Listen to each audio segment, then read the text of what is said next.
ನಮಾಮಿ ಶಂಕರ ಸದಾಶಿವ ಸಮಾರಂಭಂ ಶಂಕರಾಚಾರ್ಯ ಮಧ್ಯಮಾಂ ಅಸ್ಮದಾಚಾರ್ಯ ಪರ್ಯಂತಂ ವಂದೇ ಗುರು ಪರಂಪರಾಂ ಶ್ರುತಿ ಸ್ಮೃತಿ ಪುರಾಣಾನಾಂ ಆಲಯಂ ಕರುಣಾಲಯಂ ನಮಾಮಿ ಭಗವತ್ಪಾದಂ ಶಂಕರಂ ಲೋಕಶಂಕರಂ.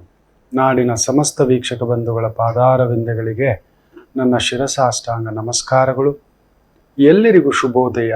ಮಾತೃದೇವೋ ಭವ. ಬನ್ನಿ ಇವತ್ತಿನ ಪಂಚಾಂಗ ಫಲ ನೋಡೋಣ. 23ನೇ ತಾರೀಕು ಜನವರಿ 2024 ಮಂಗಳವಾರ. ಶೋಭಕೃತ್ ನಾಮ ಸಂವತ್ಸರೆ, ಉತ್ತರಾಯಣೆ, ಹೇಮಂತ ಋತು, ಪೌಷ ಮಾಸೆ, ಶುಕ್ಲ ಪಕ್ಷದ ತ್ರಯೋದಶಿ, ಆರ್ದ್ರಾ ನಕ್ಷತ್ರ, ಐಂದ್ರಯೋಗ, ಕೌಲವಕರಣ. ಇವತ್ತಿನ ಪಂಚಾಂಗ ಫಲ ಎಲ್ಲರಿಗೂ ಒಳ್ಳೆಯದಾಗಲಿ. ಮಹಾಪ್ರದೋಷ ಕೂಡ ಮಂಗಳವಾರ, ಆರ್ದ್ರಾ ನಕ್ಷತ್ರ ಬೇರೆ ವಿಶೇಷವಾಗಿ, ಅದರ ಜೊತೆಲಿ ತ್ರಯೋದಶಿ. ದೇವರು ಯಾಕೆ ಎಲ್ಲರಿಗೂ ವರ ಕೊಡಲ್ಲ, ಎಲ್ಲರಿಗೂ ಸಿಗೋಲ್ಲ? ತುಂಬ ಜನಗಳು ಇದನ್ನೇ ಕೇಳೋದು, ನಮ್ಗೆ ಯಾಕೆ ದೇವರು ಈ ಥರ ಮಾಡ್ದ, ನಮಗೆ ದೇವರು ಕೈ ಹಿಡಿಲಿಲ್ಲ, ನಾವೆಷ್ಟು ಪೂಜೆ ಮಾಡಿದ್ರು, ಎಷ್ಟು ನೈವೇದ್ಯಕ್ಕಿಟ್ರು, ಎಷ್ಟು ಸಂಕಲ್ಪ ಮಾಡಿದ್ರು, ಎಷ್ಟು ಅರ್ಚನೆ ಮಾಡಿದ್ರು, ಎಷ್ಟು ಧ್ಯಾನ ಮಾಡಿದ್ರು, ನಾವೇನೇನು ಮಾಡಿದ್ದೀವಿ ಗೊತ್ತಾ ಗುರುಗಳೇ ಅಂತಾರೆ. ಹೌದು, ಸರಿಯೇ.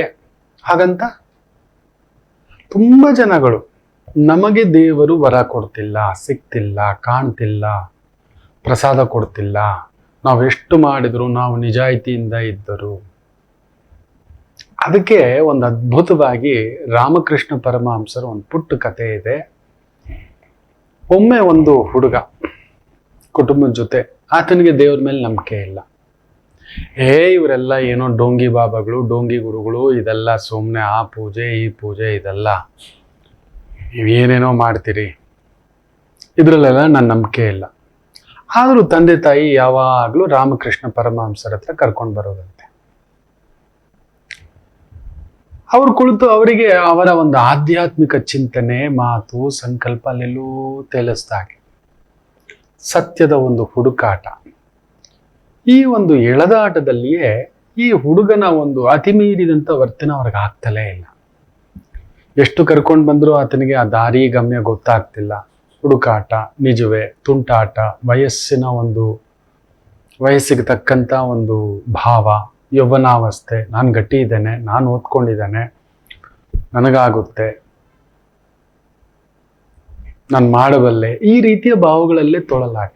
ತಡೆಯಲಾರದೆ ಗುರುಗಳ ಹತ್ರ ಹೇಳ್ತಿದ್ರಂತೆ, ನೋಡಿ ಮಹಾಸ್ವಾಮಿ, ಗುರುಗಳೇ, ಆಚಾರ್ಯರೇ, ನಮ್ಮ ಮಗ ಈ ಥರ ಮಾಡ್ತಾನೆ, ಇರ್ಲಿ ಬಿಡಿ. ಗುರುಗಳು ಹೇಳ್ತಿದ್ದು, ಇರ್ಲಿ ಬಿಡಿ. ಈ ಹುಡುಗ ಕೇಳೋದಂತೆ, ಏನು ಹೇಳಿದ್ರು ನಿಮ್ಮ ಗುರುಗಳು? ತೋರಿಸ್ಬಿಡ್ತಾರ ದೇವರನ್ನ? ತೋರ್ಸಕ್ಕೆ ಹೇಳಿ, ನಾನು ನೋಡ್ಬಿಡ್ತೇನೆ. ಅವ್ರು ತುಂಬ ಸಿದ್ಧಿ ಪಡೆದವರಂತಲ್ಲ, ಕಾಳಿಯ ಪರಮ ಭಕ್ತರಂತಲ್ಲ, ಅಖಂಡ ಬ್ರಹ್ಮಚಾರಿಯಾಗಿದ್ದರಂತಲ್ಲ, ನಾನು ನೋಡಬೇಕು. ಮದುವೆ ಆಗಿದ್ರು ಬ್ರಹ್ಮಚಾರಿಯಾಗಿ ಬದುಕಿದಂಥವ್ರು ರಾಮಕೃಷ್ಣ ಪರಮಹಂಸರು. ಅದಕ್ಕೆ ಆಚಾರ್ಯರು ಅನ್ನೋದು ನೆನಪಿಟ್ಕೊಳ್ಳಿ. ತಮ್ಮ ಪತ್ನಿಯಲ್ಲೇ, ಆ ಶಾರದಾದೇವಿಯಲ್ಲೇ ಮಾತೃ ಸ್ವರೂಪವನ್ನು ನೋಡಿದಂಥವ್ರು, ಪತ್ನಿಗೆ ಪೂಜೆ ಮಾಡ್ತಿದ್ದವ್ರು ಅವರು. ಅಂಥ ಒಂದು ಪರಮಾತಿ ಪರಮಹಂಸರು ಅನ್ನೋದು ಅದಕ್ಕೆ, ರಾಮಕೃಷ್ಣ ಪರಮಹಂಸರು ಅಂತ ಕರೆಯೋದು ಅದಕ್ಕೆ. ಸುಮ್ಮನೆ ಅಲ್ಲ, ಎಲ್ಲರಿಗೂ ಆ ತಾಯಿ ಜಗಜ್ಜನನಿ ಒಲಿಯತಕ್ಕಂಥದ್ದಲ್ಲ. ಹೀಗೆ ನಡೀತಿರ್ಬೇಕಾದ್ರೆ ಇವನ ಈ ಒಂದು ಉದ್ದಟತನದ ಮಾತುಗಳೇ ಅದು. ಹೇಳಿದ್ರ ತೋರಿಸ್ಬಿಡ್ತಾರ, ಅದೇನೋ ಭಕ್ತಿಯಿಂದ ಪ್ರಾರ್ಥನೆ ಮಾಡಿಬಿಟ್ರೆ ಸಿಕ್ಬಿಡುತ್ತೆ, ಹಾಗೆ ಹೀಗೆ. ಸರಿ, ಆಯ್ತು. ಗುರುಗಳ ಹತ್ರ ಇದನ್ನು ಹೇಳಿದ್ರಂತೆ ತಂದೆ ತಾಯಿ. ನೋಡಿ ಗುರುಗಳು ಹೇಗೆ ಹೇಳ್ತಾರೆ, ಅವನಿಗೆ ಏನು ಪ್ರಶ್ನೆ ಇದೆಯೋ ನನ್ನನ್ನೇ ಕೇಳಿ, ನಾನು ಮಾತಾಡ್ತೇನೆ ಅಂದ್ರಂತೆ. ಸರಿ, ಗುರುಗಳ ಹತ್ರ ನೀನೇ ಹೋಗಿ ಕೇಳಪ್ಪ. ಸ್ವಲ್ಪ ತಲೆ ಹರಟೆ, ತರಲೆ ಬುದ್ಧಿ ಇದೆ ಎಲ್ರಿಗೂ ಇರುತ್ತೆ, ಎಲ್ಲರಿಗೂ ಅದಿರುತ್ತೆ. ಒಂದು ಚೂರು ಬುದ್ಧಿ ಜಾಸ್ತಿ ಆಗ್ಬಿಡ್ತು ಅಂದ್ರೆ ನಮ್ಮ ಭುಜದ ಮೇಲೆ ನಮ್ಮ ತಲೆ ನಿಂತ್ಕೊಳ್ಳಲ್ಲ. ನಮಗೆ ನಾವೇ ಜ್ಞಾನಿಗಳಾಗ್ಬಿಡ್ತೇವೆ, ನಮಗೆ ನಾವೇ ಸಿದ್ಧಿಗಳಾಗ್ಬಿಡ್ತೇವೆ, ನಮಗೆ ನಾವೇ ಗುರುಗಳಾಗ್ಬಿಡ್ತೇವೆ. ನಮ್ಮ ತಲೆ ಮೇಲೆ ಎಲ್ಲರೂ ಕಾಲಿಗೆ ಜೋಡು ಮೆಟ್ಕೊಂಡ್ರೆ ನಾವು ತಲೆಗೆ ಮೆಟ್ಕೊಳ್ತಕ್ಕಂಥ ಬುದ್ಧಿಗಳು ಬರುತ್ತೆ. ಸರಿ, ಯೋಚನೆ ಮಾಡ್ದ, ಆಗ್ಲಿ ಅಂತ ಕಾಯ್ತಲೇ ಇದ್ರು ಗುರುಗಳು. ಹೀಗೆ ತಂದೆ ತಾಯಿ ಬರೋದು, ಇವನು ಬರೋದು, ಹೀಗೆ ಆಗಿ ಒಂದಿನ ಇವನು ತಡಿಲಿಕ್ಕಾಗಲಿಲ್ಲ. ನಾನು ಕೇಳೇ ಬಿಡ್ತೇನೆ ಅವತ್ತು. ಕೇಳಪ್ಪ, ಹೋಗಿ ಕೇಳು. ಸರಿ, ಗುರುಗಳ ಹತ್ರ ಬಂದ ಮತ್ತೆ ಆಶೀರ್ವಚನ ಇದೆಲ್ಲ ಆಗಿ ಪ್ರಸಾದ ಕೊಟ್ರೆ ಇವನು ನನಗೆ ನಿಮ್ಮ ಹತ್ರ ಒಂದು ಪ್ರಶ್ನೆ ಇದೆ. ಏನ್ ಹೇಳಪ್ಪ? ಗೊತ್ತಿತ್ತಲ್ವಾ, ತಂದೆ ತಾಯಿ ಹೇಳಿದ್ರು, ಆಚಾರ್ಯರು ಹಾಗೆ ಬಿಗುಮಾನ ಬಿಟ್ಕೊಡಲ್ಲ, ಒಳಗಡೆ ರಮಿಸ್ತಿರ್ತಾರೆ. ನಿಜವಾದ ಗುರು ನಗ್ತಿರ್ತಾನೆ ಒಳಗಡೆ, ಎಲ್ಲರನ್ನ ನೋಡಿ ನಗ್ತಿರ್ತಾನೆ. ಇದು ಯಾವುದು ಹುಡುಕಾಟದಲ್ಲಿದ್ದಾನೆ? ಎಲ್ಲವೂ ಪಂಚಭೂತಮಯ. ನೀವು ಪಂಚಭೂತ, ನಾನು ಪಂಚಭೂತ, ನೀವು ಕೂಡ 5 ತತ್ವಗಳಲ್ಲಿಯೇ ಇಡೀ ಪ್ರಕೃತಿ ಸೃಷ್ಟಿಯಾಗಿರೋದು. ಆ ದೇವರು ಬೇರೆ ಅಲ್ಲ, ಈ ದೇವರು ಬೇರೆ ಅಲ್ಲ, ಆ ಮಣ್ಣು ಬೇರೆ ಅಲ್ಲ, ಈ ಮಣ್ಣು ಬೇರೆ ಅಲ್ಲ, ಆ ನೀರು ಬೇರೆ ಅಲ್ಲ, ಈ ನೀರು ಬೇರೆ ಅಲ್ಲ, ಆ ಗಾಳಿ ಬೇರೆ ಅಲ್ಲ, ಈ ಗಾಳಿ ಬೇರೆ ಅಲ್ಲ, ಅಲ್ಲಿರೋ ಆಕಾಶ ಬೇರೆ ಅಲ್ಲ, ಇಲ್ಲಿರೋ ಆಕಾಶ ಬೇರೆ ಅಲ್ಲ, ಅಲ್ಲಿರೋ ಮಂಜು ಬೇರೆ ಅಲ್ಲ, ಇಲ್ಲಿರೋ ಮಂಜು ಬೇರೆ ಅಲ್ಲ. ಹೌದು, ಎಲ್ಲ ಈ ಪಂಚತತ್ವಗಳಿಂದಲೇ. ತುಂಬಾ ತಿಳಿದವರು ತೀರಾ ದೇವಸ್ಥಾನ ಅದು ಇದು ಅಂತ ಹೋಗಲ್ಲ, ಸುತ್ತಾಡ್ತಾ ಕುತ್ಕೊಂಡ್ರು. ತಮ್ಮ ಕಾಯಕವೇ ಕೈಲಾಸ, ಕಾಯಕವೇ ಭಗವಂತ, ಕಾಯಕವೇ ತಾವು ಮಾಡುತ್ತಿರುವ ಒಂದು ಕೆಲಸದಲ್ಲೇ ಭಗವಂತನಿದ್ದಾನೆ ಅಂತ ನಂಬಿಕೆ. ಬಂದ ಈತ, ಈ ಪಂಚತತ್ವದ ಬಗ್ಗೆ ಗೊತ್ತಿಲ್ಲ. ಗುರುಗಳ ಹತ್ರ ಅದೇ ಪ್ರಶ್ನೆ. ನನಗೆ ಒಂದು ಪ್ರಶ್ನೆ ಕೇಳಪ್ಪ, ದೇವರು ನನಗೆ ಯಾಕೆ ಪ್ರತ್ಯಕ್ಷ ಆಗಲ್ಲ? ನಿಮಗಾಗ್ತಾರಂತಲ್ಲ, ನನಗೆ ತೋರಿಸಿ, ನಾನು ನೋಡಬೇಕು. ನೀವೇನು ಹೇಳ್ತೀರೋ ಅದು ಪೂಜೆ ಮಾಡ್ತೀನಿ, ಕಾಯಿ ಹೊಡಿತೀನಿ, ನೈವೇದ್ಯಕ್ಕೆ ಇಡ್ತೀನಿ, ಹೇಳಿದೆಲ್ಲ ಮಾಡ್ತೀನಿ, ನನಗೆ ದೇವ್ರು ಪ್ರತ್ಯಕ್ಷ ಆಗ್ಬೇಕು. ಹೌದಾ, ಸರಿ ಆಯ್ತು, ತೋರಿಸೋಣ ಅಂತೆ. ಬರೋದು ಈತ ವಾರಕ್ಕೊಮ್ಮೆ 15 ದಿನಕ್ಕೊಮ್ಮೆ ತಂದೆ ತಾಯಿ ಜೊತೆ ಅದೇ ಪ್ರವಚನ, ಆ ಮಳೆಯ ಸಿಂಚನ, ಜ್ಞಾನ ಸಿಂಚನ, ಸಿದ್ಧಿಯ ಸಿಂಚನ, ಹೀಗೆ ನಡೀತಿದೆ. ಇವನಿಗೆ ತಡ್ಕೊಳ್ಲಿಕ್ಕೆ ಆಗ್ತಿಲ್ಲ. 15 ದಿನ ಆಯ್ತು, 1 ತಿಂಗಳಾಯ್ತು, 1 ವರ್ಷ, 2 ವರ್ಷ, 3 ವರ್ಷ, ಇವನು ಕೆಂಡ ಆಗ್ಬಿಟ್ಟ. ನಾನು ಹೇಳಿಲ್ವಾ ಡೋಂಗಿ ಬಾಬಾ ಇದು ಅವೆಲ್ಲ ತೋರ್ಸಲ್ಲ, ನಾನು ಕೇಳಿದೆ ಗೊತ್ತಾ ಅಂತ. ನೀನು ಹೋಗಿ ಮತ್ತೆ ಕೇಳಿದೀಯಾ ಅಂದ್ರಂತೆ. ಇಲ್ಲ, ಅವರೇ ಹೇಳಿದ್ರು, ಹೇಳ್ತೀನಿ. ನೀನು ಹೋಗಿ ಕೇಳು, ಮತ್ತೆ ದೇವ್ರು ಬೇಕು ಅಂದ್ರೆ ನೀನು ಹೋಗಿ ಕೇಳಬೇಕು. ಸರಿ, ಮತ್ತೆ ಬಂದ. ಸರಿ ಆಯ್ತಪ್ಪ, ಒಂದು ಸ್ವಲ್ಪ ದಿನದಲ್ಲಿ ತೋರಿಸ್ತೇನೆ ಅಂದ್ರು ಗುರುಗಳು. ನೀವು ಹೇಳಿದ್ರಿ ದೇವ್ರನ್ನ ತೋರಿಸ್ತೀನಿ ಅಂತ. ಏನ್ ಮಾಡ್ಬೇಕು ಹೇಳಿ, ನಾ ಮಾಡ್ತೇನೆ. ಸರಿ, ಈ ಪೂಜೆ ಮಾಡ್ಕೊ.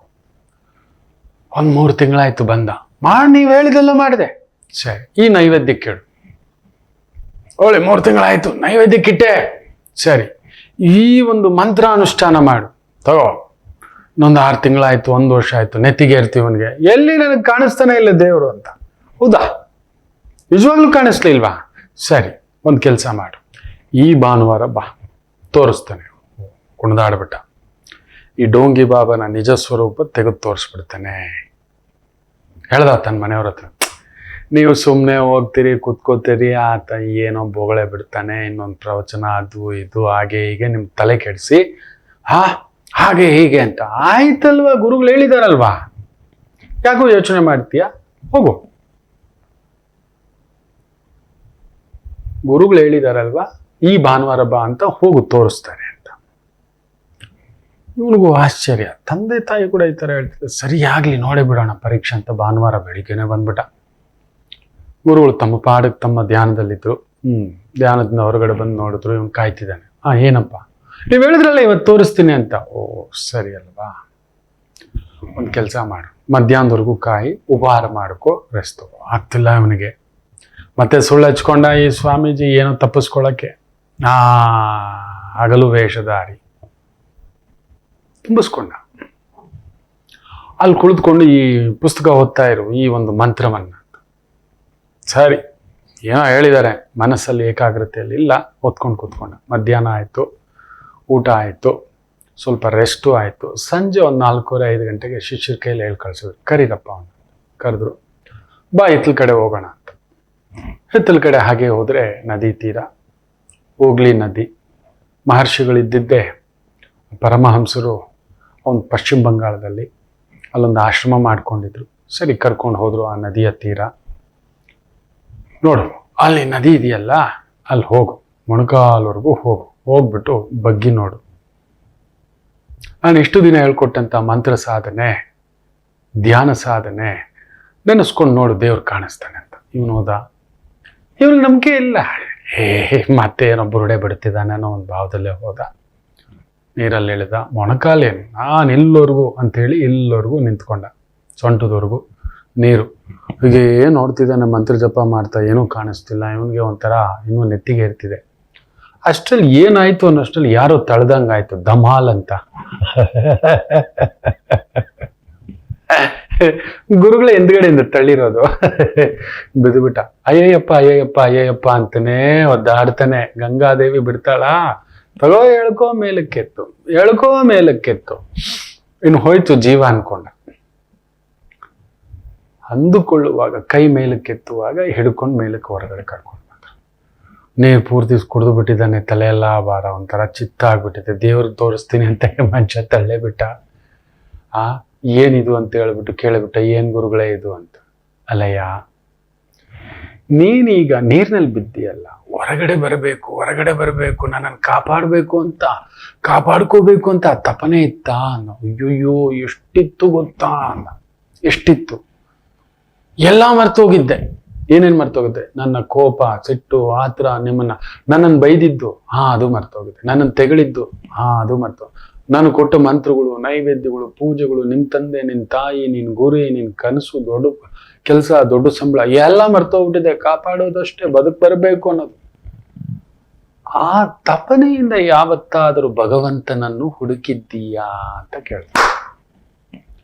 ನೀನೊಂದೆರಡು ಕಾಯಿ ಇಟ್ಟುಬಿಟ್ಟು ಪೂಜೆ ಮಾಡಿಬಿಟ್ರೆ, 48 ದಿನ ಪೂಜೆ, 180 ದಿನ ಪೂಜೆ, ನೈವೇದ್ಯಕ್ಕೆ ಇಟ್ಬಿಟ್ರೆ, ಮಂತ್ರ ಹೇಳ್ಬಿಟ್ರೆ, ಜಪ ಹೇಳ್ಬಿಟ್ರೆ ಭಗವಂತ ನಿನಗೋಸ್ಕರ ಇಳಿದು ಬರ್ಬೇಕಾ? ಆ ತಪನೆಯಿಂದ ವರ್ಷಗಟ್ಟಲೆ ಅಲ್ಲ, ಜೀವನ ಪರ್ಯಂತ ತಪಸ್ಸಿನ ತರ ಕುಳಿತುಕೊಂಡ್ರೆ ಯಾಕೆ ಬರೋಲ್ಲ ಭಗವಂತ? ಖಂಡಿತ ಬರ್ತಾನೆ. ನೀನು ಹೇಗೆ ನೀರಿನಲ್ಲಿ ಮುಳುಗಿ ಹೊರಗಡೆ ಬರೋಗಿ ಎಲ್ಲಾ ಪ್ರಜ್ಞೆ ಕಳ್ಕೊಂಡು ಭಗವಂತ ಕಾಪಾಡು, ನಾನು ಬದುಕಬೇಕು ಅಂತಹ ಒಂದು ಇಚ್ಛಾಶಕ್ತಿಯಿಂದ ನೀನು ಭಗವಂತನನ್ನು ಹುಡುಕಿದ್ದೀಯ ಅಂದಿದ್ದೆ ಆತನ ಕಣ್ಣಲ್ಲಿ ನೀರು. ಹೌದಲ್ವಾ? ನಾವು ಮಾಡ್ತಿರೋದು ಅದೇ ಮಕ್ಕಳೇ. 4 ದಿನ ಯಾರೋ ಹೇಳಿದ್ರು, ಈ ದೇವಿ ಪೂಜೆ ಮಾಡಿಬಿಡು, ಮನೇಲಿ ಈ ಮೂಲೆನಲ್ಲಿ ಉಪ್ಪಿಟ್ಟು ಬಿಟ್ರೆ ಕನಕವೃಷ್ಟಿ. ಹಾಗಾದ್ರೆ ನಮ್ಮ ಇಂಡಿಯಾ ಸಾಲ ತೀರ್ಬಿಡ್ಬೇಕ್ರಿ. ಇವತ್ತು ನಮ್ಮ GDP 80% ಸಾಲ ಇದೆಯಂತೆ. ಇಟ್ಸ್ ಎ ಟ್ರಿಗರಿಂಗ್ ಪಾಯಿಂಟ್ ಅಂತ ಹೇಳ್ತಾರೆ. ಹೌದು, ದೇವ್ರಿಗೆ ಮುಡಿ ಕೊಟ್ಟೆ ಗೊತ್ತಾ, ನಾನು ಪ್ರತಿ ತಿಂಗಳು ಹೋಗ್ತಾನೆ ಶ್ರೀನಿವಾಸನಿಗೆ. ಹಾಗಾದ್ರೆ ಶ್ರೀನಿವಾಸ ನಿಮ್ಮ ಹಿಂದ್ಗಡೆ ಬಂದ್ಬಿಡ್ಬೇಕು, ಬೇರೆಯವ್ರಿಗೆಲ್ಲ ದರ್ಶನ ಬಿಟ್ಬಿಟ್ಟು. ನಾನು 10 ಕೋಟಿ ಕಿರೀಟ ಕೊಟ್ಟಿದ್ದೇನೆ ಗೊತ್ತಾ, ಬಂದ್ಬಿಡ್ಬೇಕು, ನಿಮ್ಮನ್ನ ಜೈಲಲ್ಲಿ ಹಾಕ್ಬಾರ್ದು, ನೀವು ಮಾಡಿದ್ದೆಲ್ಲ ಅನಾಚಾರ, ಅತ್ಯಾಚಾರ, ಎಡವಟ್ಟು ಆಚಾರ, ಅದನ್ನೆಲ್ಲ ದೇವರು ಮಾಫಿ ಮಾಡ್ಬಿಡ್ಬೇಕು. ಬಂದು ನಿಂತ್ಕೊಂಡು ನನ್ನ ಶಿಷ್ಯ, ನನ್ನ ಭಗವಂತ ಅಂತ ತಬ್ಕೋಬೇಕು. ಹೌದಲ್ವಾ? ನಾನು ವರಲಕ್ಷ್ಮಿ ವ್ರತ ಮಾಡಿದ್ದೇನೆ ಗುರುಗಳು, 18 ವರ್ಷದಿಂದ 24 ವರ್ಷದಿಂದ. ಗೌರಿ ವ್ರತ ಮಾಡಿದ್ದೇನೆ ಗುರುಗಳೇ, ಸ್ವರ್ಣ ಗೌರಿ ವ್ರತ ಮಾಡಿದ್ದೇನೆ ಗುರುಗಳೇ, ಗಜಗೌರಿ ವ್ರತ ಮಾಡಿದ್ದೇನೆ ಗುರುಗಳೇ. ನಾನು ನವರಾತ್ರಿ 9 ದಿನ, ವರ್ಷ ಪೂರ್ತಿ ಮಾಡೋದೆಲ್ಲ ಎಡವಟ್ಟು. ವರ್ಷ ಪೂರ್ತಿ ಬೈಯೋದು, ತೆಗಳೋದು, ಇನ್ನೊಂದು ಮಾಡೋದು. 9 ದಿನ ನವರಾತ್ರಿ ಉಪವಾಸದಲ್ಲಿ ಕೂತ್ಕೋಬಿಟ್ರೆ ದೇವಿ ಅದು ಬಂದ್ಬಿಡ್ಬೇಕು ಇವ್ರಿಗೆ. ಜೀವನ ಪರ್ಯಂತ ಆ ಸಾತ್ವಿಕ ಭಾವನೆಯಿಂದ ಬದುಕಿದ್ದೇವೆಯ? ಒಬ್ರಿಗೆ ನೋವು ಕೊಡದೇ ಇರುವಲ್ಲಿ ಭಗವಂತನಿದ್ದಾನೆ, ಒಬ್ಬರಿಗೆ ಬಾಧೆ ಕೊಡದ ಜಾಗದಲ್ಲಿ ಭಗವಂತನಿದ್ದಾನೆ, ಒಬ್ಬರಿಗೆ ಸಂಕಟ ಕೊಡದ ಜಾಗದಲ್ಲಿ ಭಗವಂತನಿದ್ದಾನೆ, ಒಬ್ಬರಿಗೆ ಕ್ಷಮೆಯಾಚಿಸುವುದರಲ್ಲಿ ಭಗವಂತನಿದ್ದಾನೆ, ಸತ್ಯ ನುಡಿಯುವುದರಲ್ಲಿ ಭಗವಂತನಿದ್ದಾನೆ, ಧರ್ಮದ ದಾರಿಯಲ್ಲಿ ನಡೆಯುವುದರಲ್ಲಿ ಭಗವಂತನಿದ್ದಾನೆ. ನಿಮ್ಮ ರಾಜನೀತಿ ಪರಿಪೂರ್ಣ ಆ ಒಂದು ರಾಜಮಾರ್ಗ ಭಗವಂತನಿದ್ದಾನೆ. ನಿಮ್ಮ ಕಾಯಕದಲ್ಲಿ ಭಗವಂತನಿದ್ದಾನೆ. ಮಾಡಿದ್ದೀರಾ? ಅದ್ಯಾವುದು ಮಾಡೋಲ್ಲ. ತಿಂಗಳಿಗೊಮ್ಮೆ ಶ್ರೀನಿವಾಸರಿಗೆ ಹೋಗ್ಬಿಡ್ಬೇಕು, ಇನ್ನೊಂದು ಕ್ಷೇತ್ರಕ್ಕೆ ಹೋಗ್ಬಿಡ್ಬೇಕು, ಅಮ್ಮನವ್ರ ಕ್ಷೇತ್ರಕ್ಕೆ ಹೋಗ್ಬಿಡ್ಬೇಕು, ನಾನು ಬೆಟ್ಟ ಹತ್ತಿ ಗೊತ್ತಾ. ಹಾಗಾದ್ರೆ ಆ ಆಲಯದಲ್ಲಿ ಪೂಜೆ ಮಾಡತಕ್ಕಂಥ ಆಚಾರ್ಯರುಗಳಿಗೆಲ್ಲ ಯೋಚನೆ ಮಾಡಿ ನೋಡಿ. ಹೌದಲ್ವಾ? ಮಾಡುವ ಆ ಒಂದು ಭಗವಂತನ ಪ್ರೀತಿಯನ್ನ ನಾವು ಅರ್ಥನೇ ಮಾಡ್ಕೊಂಡಿಲ್ಲ. ಇನ್ನೊಬ್ಬರಿಗೆ ಪ್ರೀತಿ ಹಂಚೋದ್ರಲ್ಲಿ ಭಗವಂತನಿದ್ದಾನೆ, ಇನ್ನೊಬ್ಬರ ಧರ್ಮ ಬೋಧನೆಯಲ್ಲಿ ಭಗವಂತನಿದ್ದಾನೆ, ಇನ್ನೊಬ್ಬರಿಗೆ ಸಮಾಧಾನ ಮಾಡುವುದರಲ್ಲಿ ಭಗವಂತನಿದ್ದಾನೆ, ಇನ್ನೊಬ್ಬರಿಗೆ ನೆರಳು ಕೊಡುವುದರಲ್ಲಿ ಭಗವಂತನಿದ್ದಾನೆ. ಇಲ್ಲ, ಅದ್ಯಾವುದು ಮಾಡೋದಿಲ್ಲ. ನಾವು ನೈವೇದ್ಯ ಇಟ್ಬಿಡ್ತೀವಿ, ನಾವು ಪೂಜೆ ಮಾಡ್ಬಿಡ್ತೀವಿ.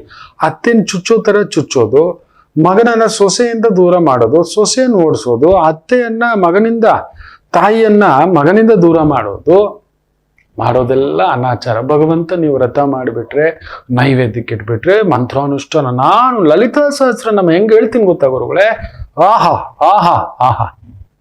ಗಂಡ ಬಂದಿದ ತಕ್ಷಣ ವಿಷ ಇಡೋದು ಮನೆಯವ್ರ ಬಗ್ಗೆ, ಆ ಹೆಂಡತಿಗೆ ವಿಷ ತಗೊಬಂದು ಇಡೋದು, ವಿಷದಂತಹ ವಿಚಾರಗಳು. ವಿಷ ಇಡ್ಲೇಬೇಕು ಅಂತಲ್ಲ, ಅದಕ್ಕಿಂತಲೂ 100 ಪಟ್ಟು ಮನೆಯವರ ಬಗ್ಗೆ, ತಮ್ಮವರ ಬಗ್ಗೆ, ಹತ್ತಿರದವರ ಬಗ್ಗೆ ವಿಷ ಹಾಕೋದಿದೆಯಲ್ಲ, ಅದಕ್ಕಿಂತ ಪಾಪಕರ್ಮ ಇನ್ನೇನಿದೆ. ಮಾಡೋದೆಲ್ಲ ಮಾಡದೆ ನಾನು ಬೆಳಿಗ್ಗೆ 5 ಗಂಟೆಗೆ ಬ್ರಾಹ್ಮಿ ಮುಹೂರ್ತದಲ್ಲಿ ಎದ್ದುಬಿಟ್ಟು ನಾನು ಸುಪ್ರಭಾತ ಕೇಳಿಕೊಂಡು ನಾನು ಏನು ಮಳೆಯಿಂದ ಸ್ನಾನ ಮಾಡಿ ದೇವರ ಮುಂದ್ಗಡೆ ನಿಂತು ಪೂಜೆ ಮಾಡಿದೆ. ನನಗೆ ದೇವರು ಒಲಿಲಿಲ್ಲ. ಮಾಡಿದ್ದೆಲ್ಲ ಅನಾಚಾರ ಚಿಂತನೆ, ಆ ಒಂದು ಆಲೋಚನೆ. ಎಷ್ಟು ವೃದ್ಧಾಶ್ರಮಗಳಾಗಿದ್ದಾವೆ ನೋಡಿ. ಇಲ್ಲ, ದೇವರು ಬರುವುದಿಲ್ಲ, ಕಾರಣ ನಿಮ್ಮಲ್ಲಿ ಆ ತಪನೇ ಇಲ್ಲ. ಎಲ್ಲ ಒಂದೊಂದೇ ತ್ಯಜಿಸಿದ್ದೀರಾ. ಈ ರೀತಿ ಇದೆಲ್ಲದರಿಂದ ಹೊರಗಡೆ ಬಂದಿದ್ದೀರಾ.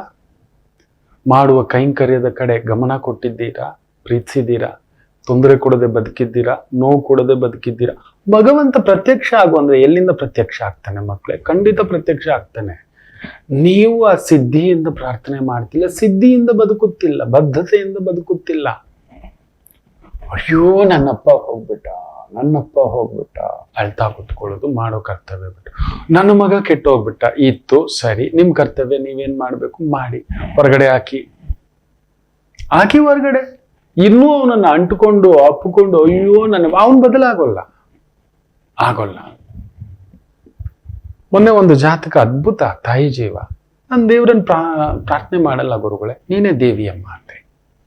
ನಾನು ಪೂಜೆ ಮಾಡಲ್ಲ, ನಿನಗೆ ಪೂಜೆ ಮಾಡ್ಬೇಕಮ್ಮ ಅಂತೆ. ನಿನ್ನ ಪಾದಕ್ಕೆ ಹೂವು ಹಾಕ್ಬೇಕಮ್ಮ. ಯಾಕಂದ್ರೆ 10 ಜನ ವಿದ್ಯಾರ್ಥಿಗಳಿಗೆ, ಬಡ ಮಕ್ಕಳನ್ನ ಕರ್ಕೊಂಡು ಬಂದು ವಿದ್ಯೆ ಕಲಿಸಿ ಬಟ್ಟೆ, ಪುಸ್ತಕ, ಶೂ, ಚಪ್ಪಲಿ ಕೊಡ್ತಿದೆ. ತನ್ನ ಒಂದು ಸಂಪಾದನೆಯಲ್ಲಿ ಇನ್ನೆಲ್ಲಿಂದ ಬರಬೇಕು? ದೇವ್ರು ಇಲ್ಲೇ ಇದ್ದಾನಲ್ಲ, ಆ ತಾಯಿ ಸ್ವರೂಪದಲ್ಲೇ ಇದ್ದಾನಲ್ಲ, ಮಾತಾಯಿ ಸ್ವರೂಪದಲ್ಲಿ, ವಾಗ್ದೇವಿ ಸ್ವರೂಪದಲ್ಲಿ, ವಶಿನ್ಯಾದಿ ಸ್ವರೂಪದಲ್ಲಿ ಎದ್ದು ನಿಂತು ನಮಸ್ಕಾರ ಮಾಡಿದೆ. ನಮಗೆ ನಿಯಮಗಳಿದಾವೆ. ಕೆಲವೊಂದು ಬಾರಿ ಎದ್ದೋಳು ಕೂಡುದು. ಯಾರೋ ಕೆಲವರಿಗೆ ಎದ್ದೋಳ್ತಾನೆ ಅಂದ್ರೆ ನನಗೆ ಗೊತ್ತಿದೆ ಅಲ್ಲೊಂದು ಗುರು ರೂಪದ ಮಹಾದೇವ ಕುಳಿತು ಬಿಟ್ಟಿದ್ದಾನೆ ಅಂತ ತಿಳ್ಕೊಂಡೇ ಇಲ್ಲ. ಆ ತಾಯಿ ನನಗೇನು ಕಣ್ಣಲ್ಲಿ ಆನಂದಪ್ಪ.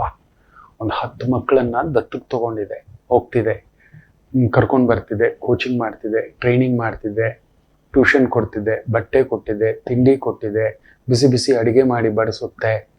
ತಿಂಗಳಿಗೊಂದು 10,000 ಖರ್ಚಾಗುತ್ತೆ ಗುರುಗಳೇ. ಮಾಡ್ತಿದ್ದೆ ನಾನು ದೇವರು ಪೂಜೆ. ಇಲ್ಲಮ್ಮ, ಇಲ್ಲೇ ದೇವರಿದ್ದಾನಮ್ಮ, ನಿನ್ನೊಳಗಡೆ ಇದ್ದಾನಮ್ಮ ಪರಂಧಾಮ. ಯಾರ ಕಾಲ್ಗೂ ನಾನು ಬೀಳೋಲ್ಲ, ನಿನ್ನ ಕಾಲು ತೋರಿಸು ತಾಯಿ ಅಂತೆ. ಸುಮ್ಮನೆ ಗುರುಗಳೇ, ಹೆಂಗೆ ಮಾತಾಡ್ಬೇಡಿ, ನನ್ನನ್ನು ಕಣ್ಣಲ್ಲಿ ನೀರು ಹಾಕಿಸ್ಬೇಡಿ. ಇಲ್ಲಮ್ಮ, ದೇವಾಲಯಕ್ಕೆ ಹೋಗ್ಬೇಕು ಅಂತಲ್ಲ, ಎಲ್ಲೆಲ್ಲ ದೇವರು ಯಾಕಮ್ಮ ಹುಡುಕಬೇಕು? ಇಲ್ಲಿದೆಯಲ್ಲಮ್ಮ ನನ್ನ ತಾಯಿ ವಾಗ್ದೇವಿ. ಇನ್ನೇನಮ್ಮ ಬೇಕು ನಮಗೆ? ಪಾವನ ಇದ್ದಾರೆ. ಯಾರ್ದೋ ಕಿತ್ಕೊಂಡು ಬಂದು ಕೊಡೋದಲ್ಲ, ಯಾರಿಗೋ ಸುಳ್ಳು ಹೇಳ್ಬಿಟ್ಟು ಮಾಡತಕ್ಕಂಥದ್ದಲ್ಲ. ತನ್ನ ದುಡಿಮೆಯಲ್ಲೇ ಆ ಮಗು ನೋಡಿ 10 ಮಕ್ಕಳಿಗೆ ಊಟ, ತಿಂಡಿ, ಬಟ್ಟೆ, ಓದು.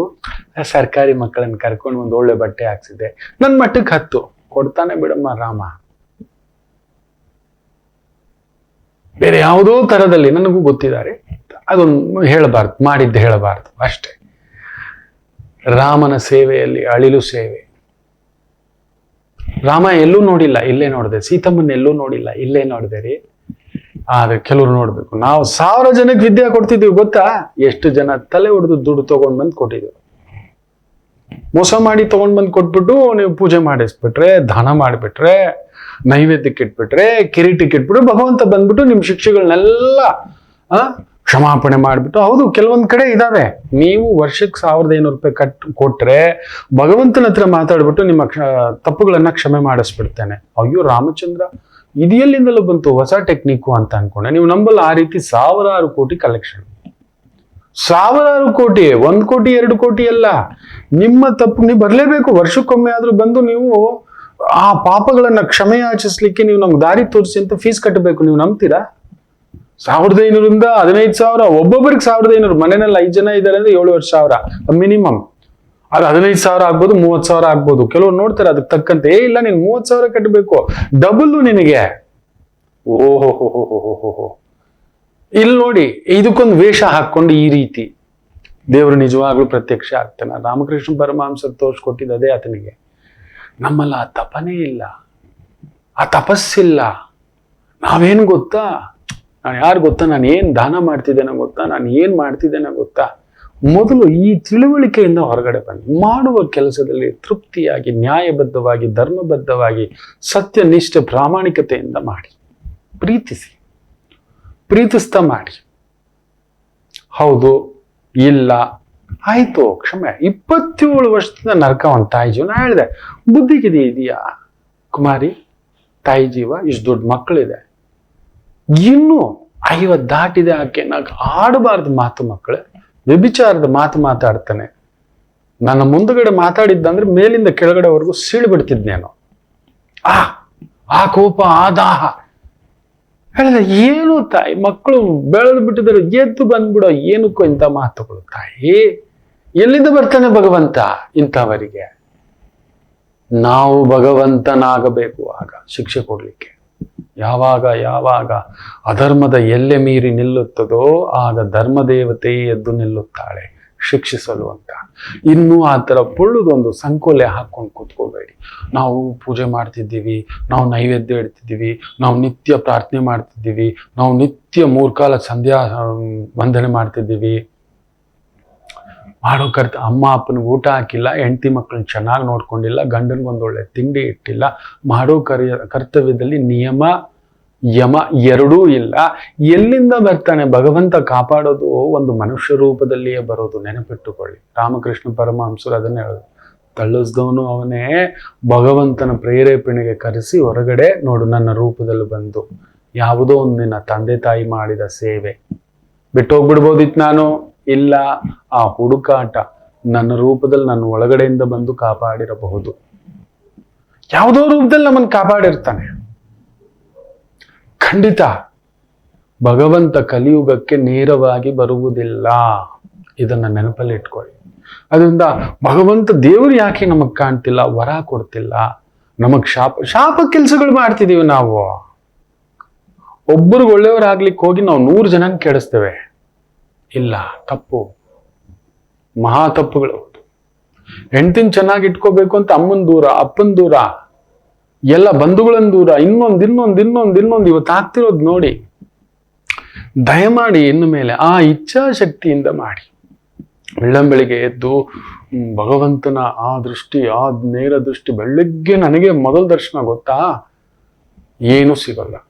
ಅಮ್ಮ ಅಪ್ಪನ ಬೆಳಿಗ್ಗೆ 1 ಲೋಟ ಹಾಲೇ ಕೊಟ್ಟಿಲ್ಲ. ವಯಸ್ಸಾದ ಅಪ್ಪನನ್ನು ವಿಚಾರಿಸ್ಲಿಲ್ಲ, ಏನಾಯ್ತು, ಯಾಕಾಯ್ತು, ಹೆಂಗಾಯ್ತು, ಯಾವ್ದಾಯ್ತು, ಎಂಥ ಮಾತೂ ಇಲ್ಲ. ಮಾಡದೆ ಅಲ್ಲೆಲ್ಲೋ ಇರೋ ಶಿವಲಿಂಗಕ್ಕೆ ಹೋಗಿ ಹಾಲು ಹೊಯ್ದು ಬಿಟ್ರೆ, ಅಲ್ಲೆಲ್ಲೋ ಇರೋ ಗುರುಪೀಠಕ್ಕೆ ಹೋಗಿ ಏನು ಶಲ್ಯ, ಪಂಚೆ, ಹಣ್ಣು, ತಾಂಬೂಲ ಕೊಟ್ಬಿಟ್ಟು ಕಾಲಕ್ಕೆ ಬಿದ್ದು ಬಿಟ್ರೆ, ಅದಕ್ಕೆ ನನ್ನ ಕಾಲಕ್ಕೆ ಬೆಳೆಸ್ಕೊಳ್ಳಲ್ಲ.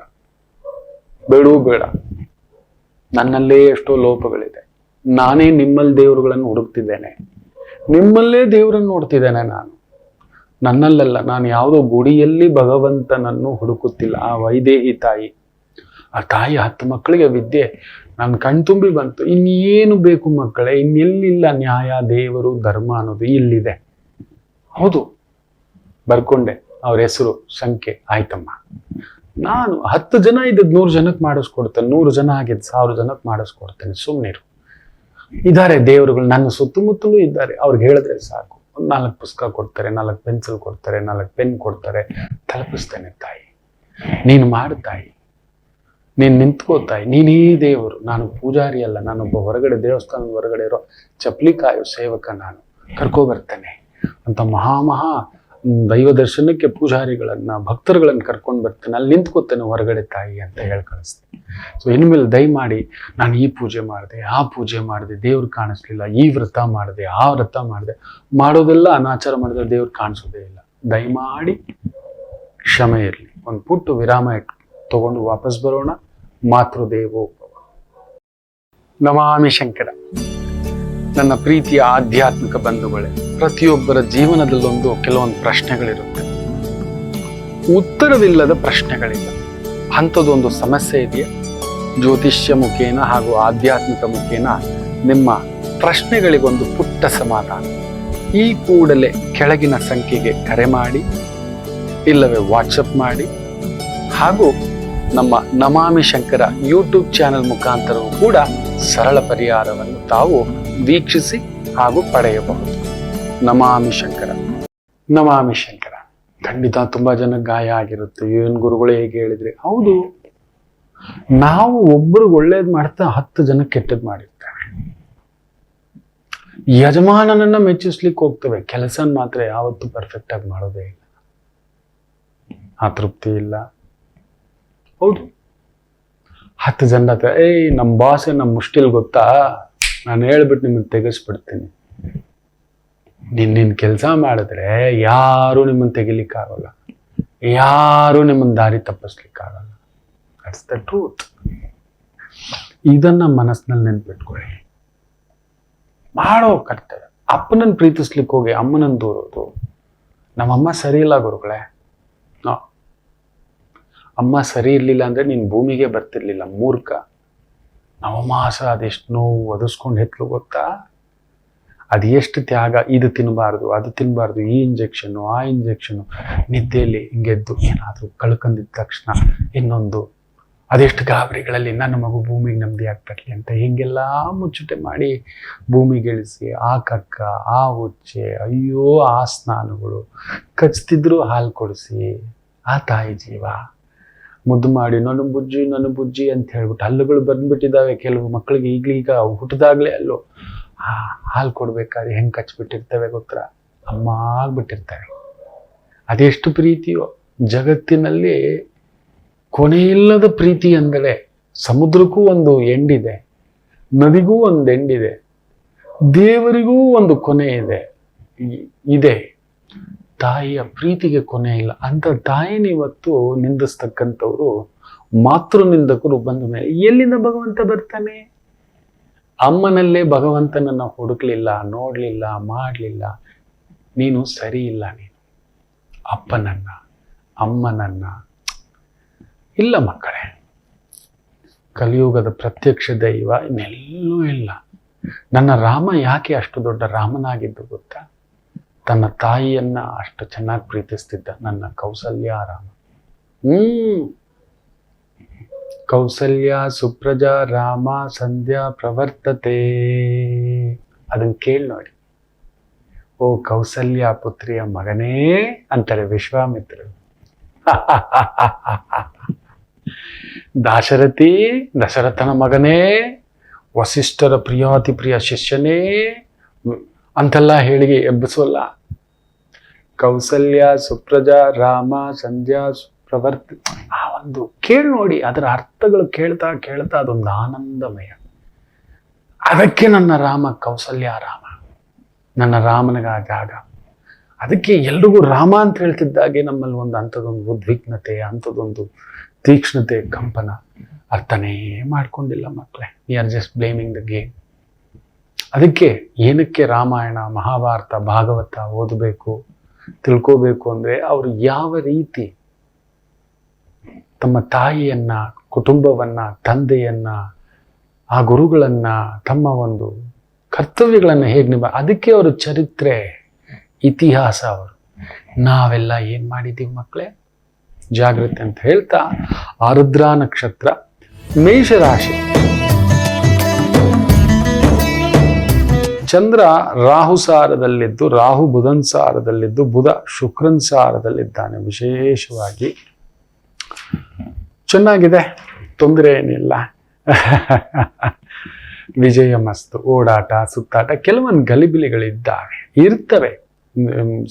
ಆ ಒಂದು ಗುರು ಒಂಟಿ ಗುರು ಅಲ್ವಾ, ಕೊಡ್ತಾನೆ ಗೊಂದಲಗಳು. ನಾನ್ ಸರಿಯಾ, ನಾನು ಮಾಡ್ತಿರೋದು ಸರಿಯಾ? ಎಲ್ಲರನ್ನು ಮೆಚ್ಚಿಸಲು ಹೋಗಬೇಡಿ.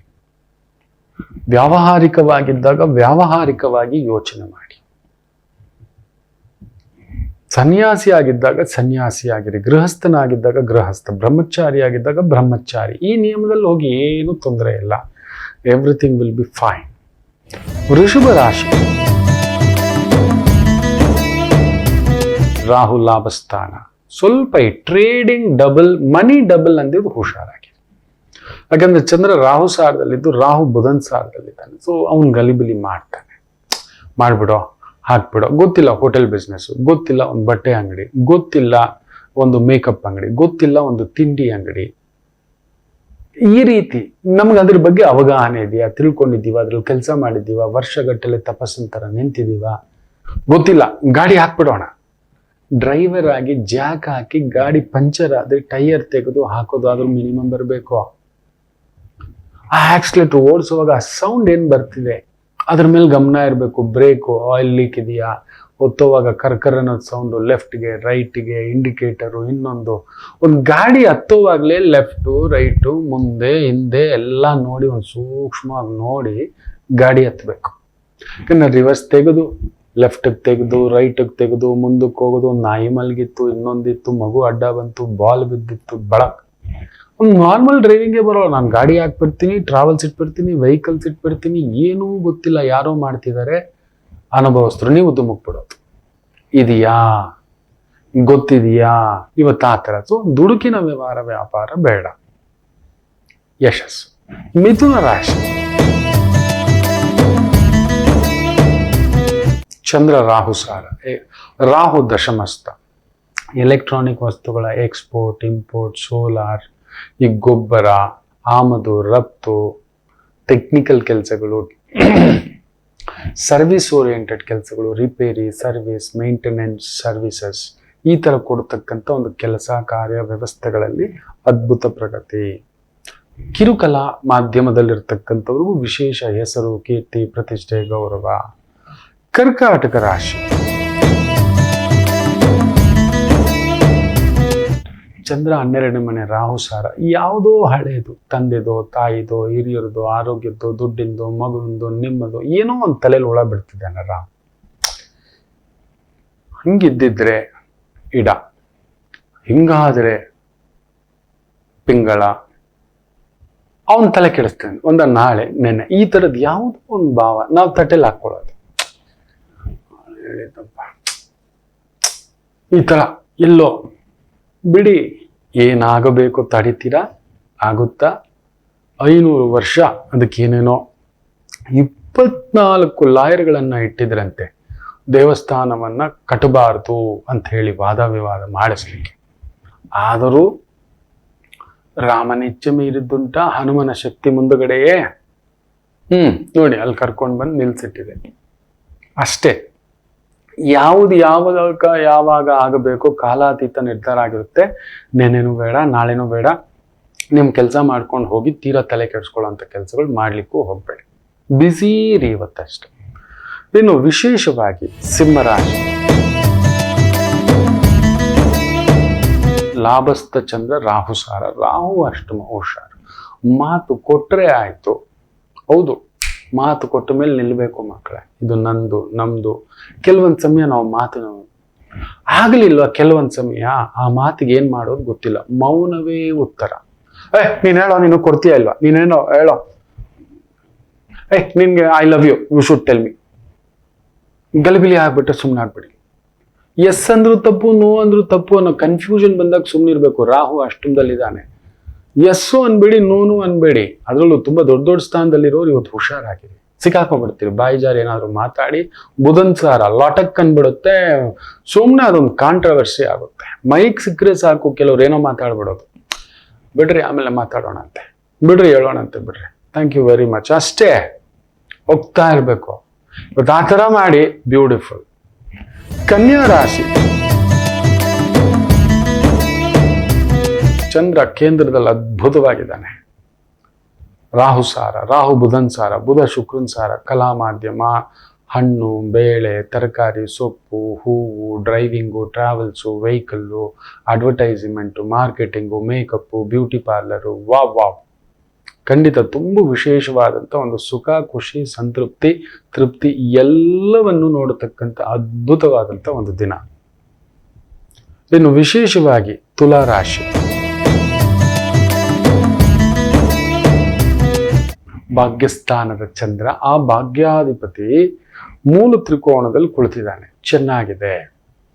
ಈ ಒಂದು ಕೆತ್ತನೆಯ ಕೆಲಸ, ಪೇಂಟಿಂಗು, ಚಿತ್ರಕಲೆ, ಇಂಟೀರಿಯರು, ಅಲಂಕಾರ, ಒಪ್ಪ, ಓರಣ, ಈವೆಂಟ್ ಮ್ಯಾನೇಜ್ಮೆಂಟು, ಎಂಟರ್ಟೈನ್ಮೆಂಟ್ ಮ್ಯಾನೇಜ್ಮೆಂಟು, ಈ ರೀತಿಯ ವೃತ್ತಿ, ಉದ್ಯೋಗ, ಅಡಿಗೆ ಅಲಂಕಾರ ಮಾಡೋದು, ಎಲ್ಲರೂ ಅಡಿಗೆ ಮಾಡ್ತಾರೆ, ಅಡಿಗೆ ಬಡಿಸೋದು ಬರೋಲ್ಲ.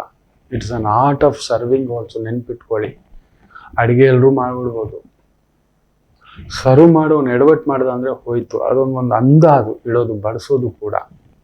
ಮಾತಾಡದೆ ಮೌನವಾಗಿ ಎಷ್ಟಿಡಬೇಕು, ಹೆಂಗಿಡಬೇಕು, ಯಾವ ಥರ ಇಡಬೇಕು, ಯಾವ್ದು ಯಾವಾಗ ಇಡಬೇಕು ಅನ್ನೋದು ಕೂಡ ಒಂದು ನಿಯಮ. ಹೌದು, ನಾನು ಅಡುಗೆ ಮಾಡ್ಬಿಟ್ಟಿದ್ದೀನಿ, ಬಡಿಸೋದು ಬರಬೇಕು. ಸೊ ಇವತ್ತು ಅಂತಹ ಒಂದು ಕೆಲಸ ಕಾರ್ಯ ವ್ಯವಸ್ಥೆಗಳಲ್ಲಿ ಅದ್ಭುತ ಪ್ರಗತಿ, ಸಕ್ಸಸ್, ಯಶಸ್ಸು ನೋಡತಕ್ಕಂಥ ಒಂದು ದಿನ. ವೃಶ್ಚಿಕ ರಾಶಿ, ಆರದ್ರ ನಕ್ಷತ್ರ ಒಂಚೂರು ತಳಮಳ ಉಂಟು. ಬುಧನ್ ಸಾರ, ಆ ವ್ಯವಸ್ಥೆ ಈ ವ್ಯವಸ್ಥೆ, ಈ ಚಿಕ್ಕು ಆ ಚಿಕ್ಕು, ಆ ತಲೆನೋ ಈ ತಲೆನೋ ಅನ್ನತಕ್ಕಂಥ ಒಂದು ಭಾವಾರ್ಥ, ಒಂಚೂರು ಕನ್ಫ್ಯೂಷನ್ಗಳನ್ನ ಮಾಡತಕ್ಕಂಥ ಒಂದು ಭಾವ. ದೇವಿ ಆರಾಧನೆ ಮಾಡಿ, ಮನಸ್ಸು ಗಲಿಬಿಲಿ. ಚಂದ್ರಾಷ್ಟಮ, ಭಾಗ್ಯಾಧಿಪತಿ ಅಷ್ಟಮ. ದೂರದ ಕೆಲಸ, ದೂರದ ವ್ಯವಹಾರ, ಯಾವುದೋ ದೊಡ್ಡ ದುಡ್ಡು ಬರುತ್ತೆ, ದೊಡ್ಡ ಕೆಲಸ ಬರುತ್ತೆ, ದೊಡ್ಡದಾಗುತ್ತೆ, ಇನ್ನೂ ಒಂದು ಹೇಳದ ಹಾಗೆ. ನೋಡಿ, ಅಮ್ಮನವರನ್ನು ಕೇಳಿ, ಯಾರನ್ನೋ ಯಾಕೆ ಕೇಳ್ತೀರಿ? ಅವನಲ್ಲಿ ಏನ್ ಬೇಕಾದ್ರೂ ಬರ್ಬೋದು, ಲಾಭ ನಷ್ಟ, ದುರಾಸೆ, ಆಸೆ, ನಿರಾಸೆ. ಅಮ್ಮನವರು ಸದಾ ಚಿದಾನಂದಮಯಿ. ಇಲ್ಲ ಅನ್ನಲ್ಲ, ನಾವು ಕೇಳ್ತಿಲ್ಲ, ಕೇಳೋ ರೀತಿ ಕೇಳ್ತಿಲ್ಲ, ನಂಬಿಕೆಯಿಂದ ಕೇಳ್ತಿಲ್ಲ, ಭಕ್ತಿಯಿಂದ ಕೇಳ್ತಿಲ್ಲ, ಪ್ರೀತಿಯಿಂದ ಕೇಳ್ತಿಲ್ಲ. ರಾಮಕೃಷ್ಣ ಪರಮಹಂಸರು ಕೇಳಿದ್ರು ಸಿಕ್ತು, ರಮಣ ಮಹರ್ಷಿಗಳು ಕೇಳಿದ್ರು ಸಿಕ್ತು, ಶಂಕರಾಚಾರ್ಯರು ಕೇಳಿದ್ರು, ಅವ್ರ ಹಿಂದ್ಗಡೆನೆ ಅಮ್ಮ ಬಂದ್ಬಿಟ್ರು. ನಾವು ಕೇಳ್ತಿಲ್ಲ. ಇದು ನಿಯಮ ಅಷ್ಟೇ. ಇವತ್ತು ಆ ಥರ ಮಾಡಿ ಆ ಮನಸ್ಸಿನ ಗೊಂದಲಗಳಿಗೊಂದು ಉತ್ತರ. ಧನುಸು ರಾಶಿ, ಸ್ವಲ್ಪ ಕೊಡೋದು ತಗೊಳ್ಳೋದು ಎಚ್ಚರಿಕೆಯಿಂದ ನಿಭಾಯಿಸಿ. ಯಾಕಂದ್ರೆ ಅಷ್ಟಮಾಧಿಪತಿ ಸಪ್ತಮಾಧಿಪತಿ ನಿಮ್ಮನೆ ಒಳ ಬಿಡ್ತಾನೆ. ಇದು ಸರಿ, ಅದು ಸರಿ, ಹಿಂಗ್ ಸರಿ. ನೋಡಿ, ವ್ಯವಹಾರ ಅಂದ ಮೇಲೆ ಅದೊಂದು ಲಾಭವೇ. ಅಲ್ಲಿ ನೀವು ತುಂಬಾ ಧರ್ಮ, ನ್ಯಾಯ, ಹುಷಾರು. ವ್ಯವಹಾರಕ್ಕೆ ಕುಳಿತಾಗ ವ್ಯವಹಾರಸ್ಥರಾಗಿ ಮಾತಾಡಿ, ಕೇಳಿ. ಅಯ್ಯೋ, ಕೇಳಿದ್ರೆ ತಪ್ಪು ತಿಳ್ಕೊಬಿಡ್ತಾರೆ. ಕೊಟ್ಟಿದ್ದೀರಲ್ವಾ, ಕೇಳಿದ್ರಲ್ಲಿ ತಪ್ಪೇನಲ್ಲ. ತಗೊಳ್ಳೋವಾಗ ಅವ್ನು ಕೇಳಿ ತಗೊಳ್ಳಿಲ್ವ, ಅವನಿಗೆ ನಾಚಿಕೆ ಅಲ್ಲ. ತಗೊಳ್ಳೋವಾಗ ಕೊಡಲ್ಲೋ ಅನ್ನೋದ್ರಲ್ಲಿ ತಪ್ಪೇನಿಲ್ಲ. ಅವನು ಅದನ್ನ ಅನ್ಕೊಂತಾನೆ ಅಂದ್ರೆ ಅವನು ಮೂರ್ಖ. ತಗೊಳ್ಳೋ ಟೈಮ್ಗೆ ಮಾತು ಕೊಟ್ಟು ಟೈಮ್ ಕೊಟ್ಟಿಲ್ಲ ಅಂದಮೇಲೆ ನೋಡ್ಲೇಬಾರ್ದು. ಲೀಗಲ್ಲು ಇನ್ನೊಂದು ಆಗ್ಲೇಬೇಕು. ಅವನ ಹತ್ರ ಜಗ್ಗಯ್ಯ ಅಂದ್ರೆ ಆಗೋದಿಲ್ಲ. ಲೀಗಲ್ ಆಗೋದ್ರೆ ಬಗ್ಗಯ್ಯ ಅಂತಾನೆ ಅವನು. ಬಗ್ಗಿ ಕೊಡು ನೀನು, ತಗೊಳ್ಳೋಗ್ದಮ್ಮಯ್ಯ ಅಂದೆ, ಕೊಡು ಅಂತೆ. ಆ ರೀತಿ. ಸೊ ಅದರಿಂದ ಸ್ವಲ್ಪ ಜಾಗ್ರತೆ. ವ್ಯವಹಾರಗಳನ್ನು ಮಾಡುವಾಗ ತಲೆ ಕೆಡಿಸ್ತಕ್ಕಂಥದ್ದುಂಟು, ಎಚ್ಚರಿಕೆ. ಮಕರ ರಾಶಿ ಚೆನ್ನಾಗಿದೆ. ಚಂದ್ರ ರಾಹು ಸಾರದಲ್ಲಿದ್ದು, ರಾಹು 3ನೇ ಮನೆಯಲ್ಲಿದ್ದಾನೆ. ಬ್ಯೂಟಿಫುಲ್. ಅಂದುಕೊಂಡ ಕೆಲಸ ಕಾರ್ಯ ಓಡಾಟ ಅದ್ಭುತವಾಗಿರುತ್ತೆ. ಸ್ವಲ್ಪ ದುಡುಕಬೇಡಿ ಅಷ್ಟೇ. ಹಾಗಂದ್ರೆ ಬುಧ 12ನೇ ಮನೆ, ಕೈ ತುಂಬಾ ದುಡ್ಡು, ಇನ್ನೊಂದು ಅಂತ ಓಡಾಡಿಸುತ್ತೆ. ನಂಬಬೇಡಿ. 12ನೇ ಮನೇಲಿ ಅಷ್ಟು ಜನ ಇದ್ದಾರೆ ಅಂದ್ರೆ ಕಳ್ಳರುಗಳಿದ್ದಾರೆ. ಬುಧ ಕುಜ ಶುಕ್ರ ಸೇರಿದ್ದಾರೆ ಅಂದ್ರೆ ಅಲ್ಲೊಂದು ಕಳ್ಳರು ಕೂಟ ಸೇರಿದೆ ಅಂತ ಅರ್ಥ. ಬುಧ ಕುಜ ಸೇರಿದ್ದಾರೆ ಅಂದ್ರೆ ಕಳ್ಳನೇ. ಅಲ್ಲಿ ಯಾರೋ ಯಾಮಾರಿಸೋನು, ಮೋಸ ಮಾಡೋನು, ಯಾವುದೋ ಒಂದು ಡಕಾಯಿತಿ ಹಾಕೋನು, ಯಾವುದೋ ಒಂದು ಎಥಿಕಲ್ ಟ್ರೇಡಿಂಗ್ ಮಾಡತಕ್ಕಂಥವನು, ಮೋಸಗಾರನು, ಈ ಥರದ್ದು ಯಾರೋ ನಿಮ್ಮ ಹಿಂದ್ಗಡೆ ಜಾಗ್ರತೆ. ಹುಷಾರಾಗಿ ಹ್ಯಾಂಡಲ್ ಮಾಡಿ. ನಂಬಬೇಡಿ. ಹುಷಾರ್. ಮಕರ ರಾಶಿ ಅಂದ್ರೆ 12ನೇ ಮನೆಯಲ್ಲಿ ಇಬ್ಬರು 3 ಸೇರ್ಕೊಂಡಿದ್ರು. ಒಳ್ಳೆಯವರು ಕೆಟ್ಟವ್ರು ಆಗ್ಬಿಡ್ತಾರೆ. ಬುದ್ಧಿ ಕೆಡ್ಸೋನು, ಆತರ್ಗೇಡಿ, ಅದ್ರಲ್ಲಿ ಭೋಗಕಾರಕ ಶುಕ್ರ. ಈ ಲಾಭ ಬಂದ್ಬಿಟ್ರೆ ಫುಲ್ ಚೈನ್ ಗೊತ್ತಾ, ರಾಡೋ ಹಾಕ್ಬಿಡ್ಬೋದು, ಅದಾಕ್ಬಿಡ್ಬೋದು. ಒಳಗಡೆ 8 ಕಂಬಿಗಳಲ್ಲೂ ಎಣಿಸ್ಕೊಂಡು ಕುತ್ಕೋಬೇಕು. ಅದು ಇರುತ್ತೆ. ಹುಷಾರು. ಜಾಗ್ರತೆ. ಕುಂಭರಾಶಿ, ಚಂದ್ರ ರಾಹು ಸಾರ, ರಾಹು ಬುಧನ್ ಸಾರ, ಬುಧ 11ನೇ ಮನೆ, ಶುಕ್ರನ್ ಸಾರ, ಶುಕ್ರ ಅಲ್ಲೇ ಇದ್ದಾನೆ. ಚೆನ್ನಾಗಿದೆ. ಒಂಥರ ಗಲಿಬಿಲಿ ಇರುತ್ತೆ. ದಿಢೀರ್ ಅನ್ನೋ ಥರ ಭಾರ, ದಿಢೀರಂತ ಇಳಿದಾಗೆ ಒಂಥರ ಫುಲ್ ಸೆಕೆರ್. ಅವ್ನಿಗೆ AC ಹಾಕಿದ ತಕ್ಷಣ ಹೆಂಗ ಅನ್ಸುತ್ತೆ ಅಂದ್ರೆ ಆಡುತ್ತೆ. ತುಂಬಾ ಹಸಿವೆ ಆದಾಗ 1-2 ತುತ್ತು ತಿಂದಿದ ತಕ್ಷಣ ಸುಸ್ತಾಗ್ಬಿಡ್ತೀವಿ. ಆ ಥರ ಇವತ್ತು ತೀರಾ ಒತ್ತಡದ್ದು ರಿಲೀಸ್ ಆದಾಗೆ, ಇಲ್ಲ ತೀರಾ ಒತ್ತಡವೂ ಬರ್ಬೋದು. ರಿಲ್ಯಾಕ್ಸ್ ಆಗಿರೋರಿಗೆ ದಿಢೀರಂತ ಒತ್ತಡಗಳು ಬರ್ತಕ್ಕಂಥ ಛಾಯೆ. ಉದ್ಯೋಗ, ವ್ಯವಹಾರ, ಹಣಕಾಸು ಆಗತಕ್ಕಂಥ ಪ್ರಭಾವಗಳು ಇರ್ತಕ್ಕಂಥದ್ದಿರುತ್ತೆ. ಜಾಗ್ರತೆ. ನಿಮಗಿಷ್ಟವಾದ ದೇವರನ್ನ ಪ್ರಾರ್ಥನೆ ಮಾಡಿಕೊಳ್ಳಿ. ದೇವಿ ಓಂ ದುಮ್ ದುರ್ಗೈ ನಮಃ. ಯಾವುದಾದರೂ ಒಂದು ವಿಶೇಷವಾಗಿ ಗೋಪುರ ದರ್ಶನ ಮಾಡಿ ಸಾಕು. ಬರ್ತಾ ಯಾವುದು ಗೋಪುರ ಸಿಕ್ತು ಅಂದ್ರೆ ಸಾಕು, ನಮಸ್ತೆ ಅಂತ ಹೆಂಗೆ ತಲೆ ಬಾಗಿಸಿ ಒಳ್ಳೆದಾಗುತ್ತೆ, ಸಮಾಧಾನ. ಮೀನ ರಾಶಿ, ಸುಖಸ್ಥಾನದಲ್ಲಿ ಚಂದ್ರ, ರಾಹುಸಾರದಲ್ಲಿದ್ದಾನೆ, ಹುಷಾರ್. ವಿದ್ಯಾರ್ಥಿಗಳಿಗೆ ಸ್ವಲ್ಪ ಗಲಿಬಿಲಿ, ಈ ಕೋರ್ಸ್ ತಗೊಳ್ಳೋದ, ಆ ಕೋರ್ಸ್ ತಗೊಳ್ಳೋದ, ಟೆಕ್ನಿಕಲ್ ಕೋರ್ಸ, ಮ್ಯಾನೇಜ್ಮೆಂಟ್ ಕೋರ್ಸ. ನಿಮ್ಮ ಶಕ್ತಿಗಳನ್ನ ತಿಳಿದುಕೊಂಡು ಹೆಜ್ಜೆ ಹಾಕಿ. ನಿಮ್ಮ ಶಕ್ತಿ ತಿಳಿದುಕೊಂಡು ಹೆಜ್ಜೆ ಹಾಕಿ. ಕೇಳಿ, ತಿಳ್ಕೊಳ್ಳಿ. ಕನ್ಫ್ಯೂಷನ್ ಇದ್ದ ಅಂದ್ರೆ ದುಡುಕ್ಬೇಡಿ. ಪಕ್ಕದವನೇನೋ ಈಗ ಬೇರೆ ಇನ್ನು ಶುರು NEET exam, CAT exam, CET exam, computer science ಮಾಡ್ಬಿಡ್ತೀನಿ. Are you capable that? ಕುಳಿತುಕೋಬಲ್ಲೆಯಾ? ಮ್ಯಾಥ್ಸ್ ಮಾಡಬಲ್ಲೆಯಾ? ವಾದ ಮಾಡುವಷ್ಟು ಚಾಕಚಕ್ಯತೆ ಇದೆಯಾ? ನಿಮ್ಮ ನಂಬರ್ಸು ನಿಮಗೆ ಅಂತ ಒಂದು ಟೆಸ್ಟ್ ಎಲ್ಲ ಕೊಟ್ಟಿರ್ತಾರೆ. ಸೊ ದಯಮಾಡಿ ಗಲಿಬಿಲಿ ಹಾಕ್ಬೇಡಿ. ಕೇಳಿ, ಎಕ್ಸ್ಪರ್ಟನ್ನು ಕೇಳಿ, ನಿಮ್ಮ ತಂದೆ ತಾಯಿನ ಕೇಳಿ, ಸ್ಕೂಲ್ ಟೀಚರ್ ಕೇಳಿ, ಕಾಲೇಜ್ ಟೀಚರ್ ಕೇಳಿ. ನಿಮ್ಮ ಶಕ್ತಿ ಸಾಮರ್ಥ್ಯ. ಸುಮ್ಮನೆ ನಮ್ಮ ಪಕ್ಕದಲ್ಲಿರೋನು ಅವನು ಏನೋ ಒಂದು ಏರೋನಾಟಿಕಲ್ ತಗೋಬಿಟ್ಟ, ನನಗೂ ತಗೋಬೇಕು, ನಮ್ಮಲ್ಲಿ ಅರ್ಹತೆ ಇದೆಯಾ? ಅಷ್ಟು ದುಡ್ಡು ಕಟ್ಟೋ ತಾಕತ್ತಿದೆಯಾ? ಮೆಡಿಕಲ್ಲು ಜಿರ್ಲೆ ಕಂಡ್ರೇನೆ ಭಯ. ಇವತ್ತು ನೀವೊಂದು ಮೆಡಿಕಲ್ ಓದಬೇಕು ಅಂದರೆ ಅವ್ನು ಡೆಡ್ ಬಾಡಿ ಮುಂದ್ಗಡೆ ನಿಂತ್ಕೋಬೇಕು ಗೊತ್ತರ, ಕುಯ್ಬೇಕು ಗೊತ್ತರ, ನಿಮ್ಮ ಕೈಯಲ್ಲಿ ಕುಯ್ಸ್ತಾರೆ. ಆ ಸೆಷನ್ ಇದೆ ನಿಮಗೆ, ನೀವು ಕುಯ್ಬೇಕು, ತೋರಿಸ್ಬೇಕು, ನಾಡಿ ನರ ತೆಗಿಬೇಕು. ನೀವು ಅಸಹ್ಯ ಪಡುವಾಗಿಲ್ಲ. ಆ ಹೊಟ್ಟೆನ ಕಟ್ ಮಾಡಿ ತೆಗಿಬೇಕು. ಪಿಂಡ ಹಾಗೇ ಇರುತ್ತೆ, ಸತ್ತೋಗಿರೋ ಪಿಂಡ, ಆ ಪಿಂಡನ ತೆಗಿಬೇಕು. ಗೊತ್ತಿದೆಯಾ? ಒಂದು ಡಾಕ್ಟರ್ ಅಂದ್ರೆ ಅವನೊಂದು ಮೆಷಿನ್ ನೋಡಿದಾಗ ನೋಡ್ಬೇಕು ಆ ಬಾಡಿಯನ್ನ. ಅದೊಂದು ಬೊಂಬೆ ನೋಡಿದಾಗ ನೋಡ್ಬೇಕು. ಅಸಹ್ಯ ಪಡೋದು, ಅಯ್ಯೋ ಚೀದು ಡೆಡ್ ಬಾಡಿ.